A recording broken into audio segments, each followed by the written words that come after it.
1939, the guns of the tyrant Adolf Hitler's Greater Third Reich were turned against Poland. On April 9th, 1940, the swastika flew for the first time from the flagpoles of Norway and Denmark. A month later, the Huns moved on the Netherlands, Belgium, and Luxembourg. On May 14th, they occupied Amsterdam. 3 days later, the city of Brussels fell. Its heroic soldiers, outnumbered 10 to 1, and totally unprepared for the treacherous attack launched against them and their city, were forced to surrender. And finally, on June 14th, 1940, in less than 9 months of actual warfare, Hitler's most cherished goal was achieved: the surrender of Paris. It was probably the greatest single moment of his life when the armies of the Third Reich goose-stepped before him, goose-stepped down the world-famous Champs-Élysées, Paris. Beautiful Paris, city of infinite delight and beauty, the heart and soul of France. In less than 9 months of vassal state, its people policed by foreign gangsters, its streets resounding to the tramp of a mobster army, its government a puppet of the Third Reich. In 9 months, Hitler shouted to the world that it was the might and power of the invincible German army that brought about the subjugation of the French. But we know now that was not true. We know now that the battle for Paris started in 1933. And the weapons that brought about its fall were not Hitler's guns and tanks and marching men, nor his fleet of ships that moved against its ports.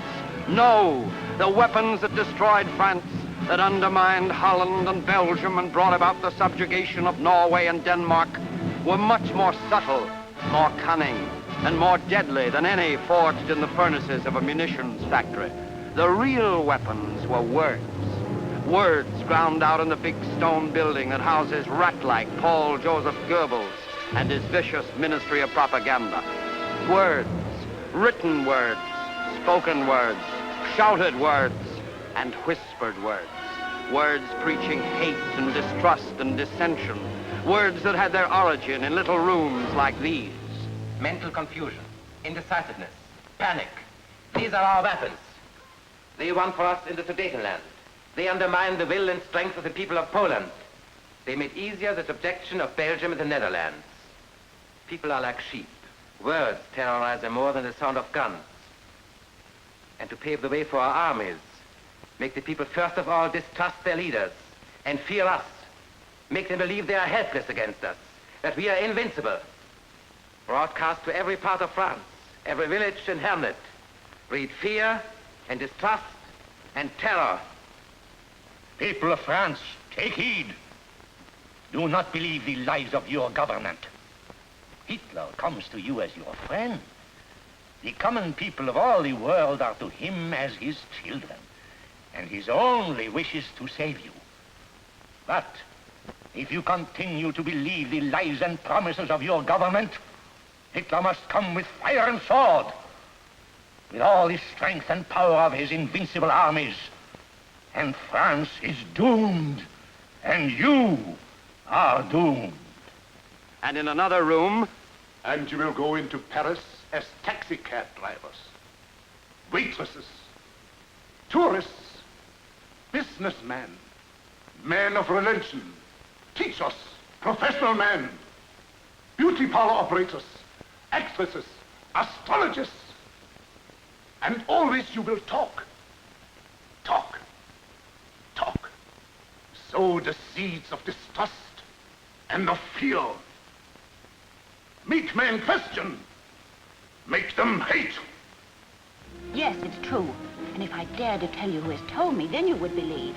Hitler has a secret weapon that will destroy Paris in 2 minutes if our government refuses to surrender. And this person who has told me has it on reliable authority. But they say in Berlin, it is so terrible that Hitler himself is even afraid to use it.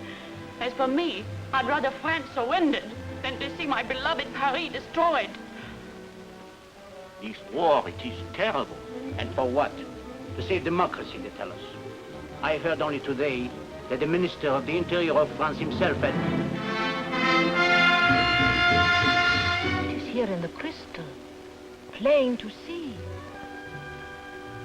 So long as our government persists in this suicidal resistance to Hitler, there is no hope for France. Unless we make terms with him, France is doomed. Labor is to blame! Capital is to blame. The church is to blame! Democracy is to blame. The government is to blame! The church! The government. Labor! Capital. Democracy. And so it went. Group was aroused against group, class against class, the people against their governments and their churches and their faiths. And across the face of Europe this poison spread, eating at the very core of government, at the heart of the military, sapping the strength and courage of the people, undermining civilian and army morale. These are the weapons that cleared the barren fields of Norway for the landing of German parachute troops.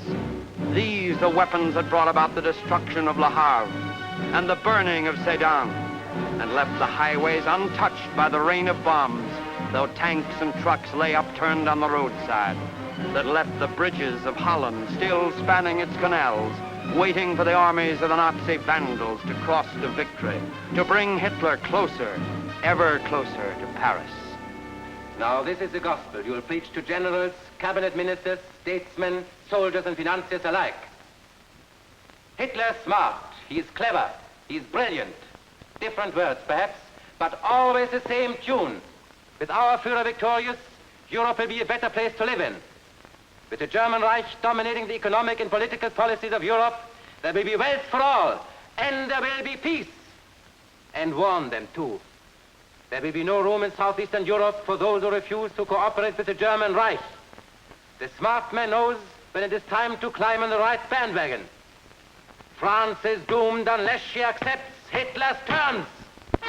This is the gospel of defeatism that sold out France, that cost them the Maginot Line, that brought disgrace to Verdun, the city sacred to the memory of the heroes of the First World War.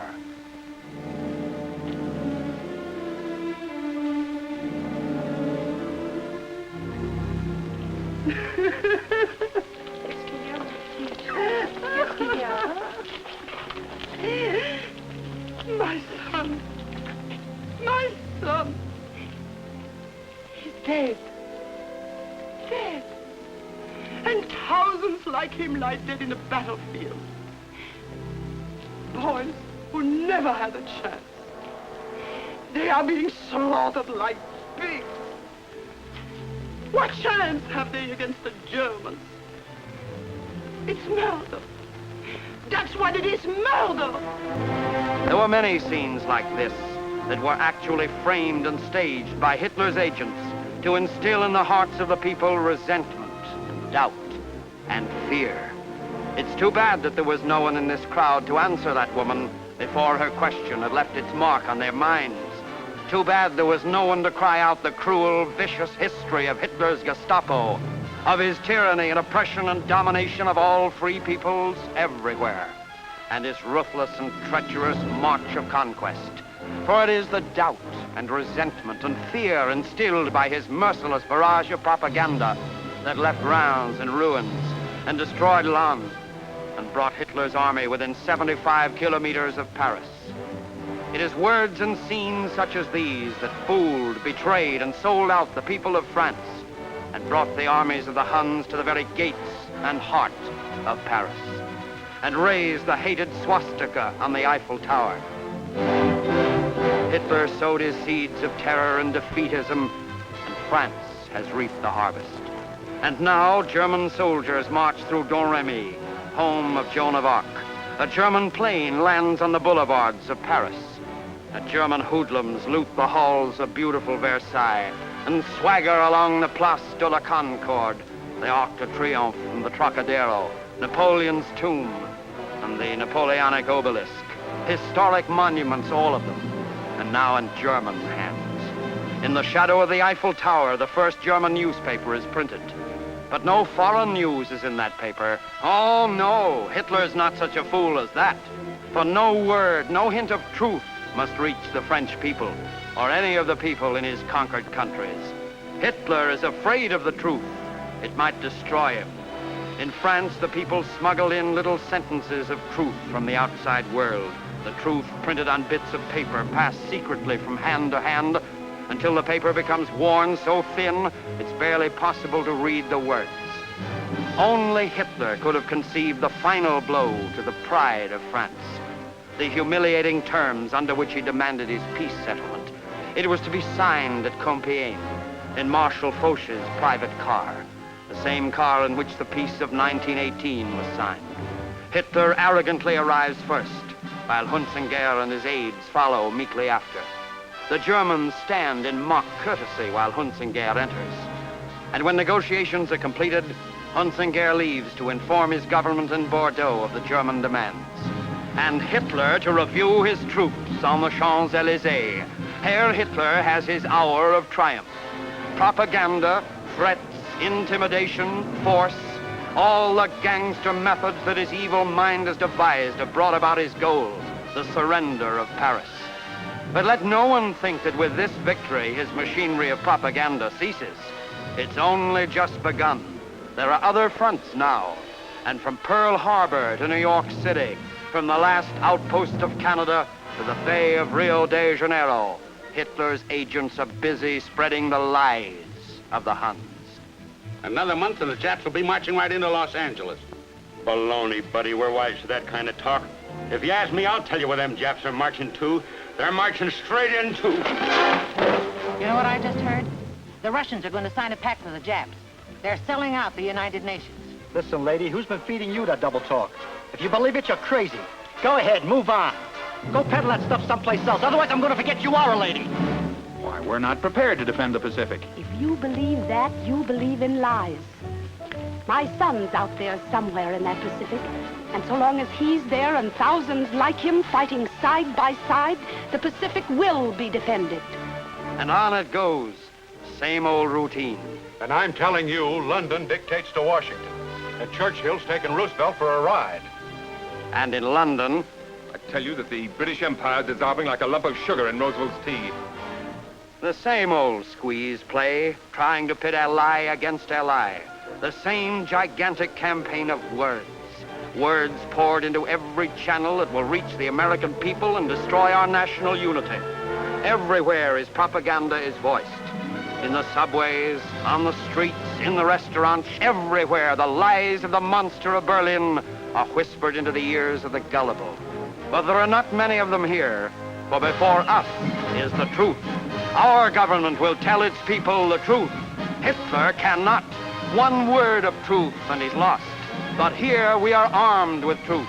Our president has seen to that. Unlike the peoples of Europe, we are not frightened, nor hysterical, nor confused. Every state in the Union, every race, color, and creed has geared itself to this war against intolerance and slavery and evil. We have faith, and faith is a stronger defense than any fort. It is a greater offense than any army. Hitler's lies, this propaganda, and his strategy of gangsterism are wasted here. He's overplayed his hand at last. You are up to his tricks. You can see through his technique. The upraised arm, the shouting voice, the mighty bluster are empty for you of terror or of dread. For behind you is the voice of truth. And we are entrenched within the shelter of our faith and the belief in our God that weapons of fear and of terror and hate are only a challenge to our strength and courage. For you in America are free, and you will fight to remain free. And you will win that fight, let no man doubt. You will win that fight.